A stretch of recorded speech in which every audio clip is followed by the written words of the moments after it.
I just want to talk through some ideas that I kind of think about as I've been supporting schools and districts in helping to build both educator and student resilience during this time of shelter in place. And so some of the thoughts that come into sequencing that learning and creating different engagement opportunities.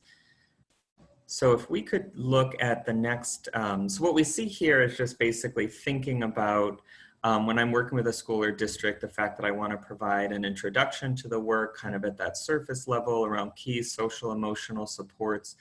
to support both educators and their students, and then diving into deeper practices that invite more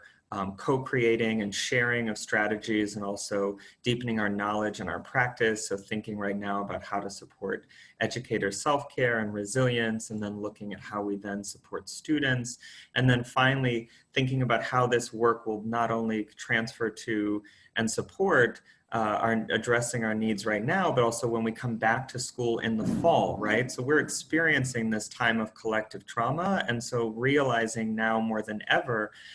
we have to support educators in building the capacity to address the social emotional needs of students, and recognizing that even when I'm thinking, and I'm encouraging you to think about this as well when you're thinking about tailoring your own visible or your own virtual learning, is that when I'm planning, I try to think about, okay, what are some ways I can frame the knowledge that are going to facilitate transfer? So for example, when I'm talking about trauma-informed social emotional learning, I still frame it using the Castle SEL5 competencies, because that model has been with us before COVID-19 and will be with us long after. And so I look for ways to anchor new content and new questions in areas where my educators are going to have some foundation and some prior knowledge, and then they'll have this opportunity to further develop their knowledge. But then when they're back teaching in person, we can still use some of the skills, some of the essential questions, some of the things that we use during this time to facilitate our learning then. So for example, if I'm asking my students now, how do I support students' self-awareness during this time?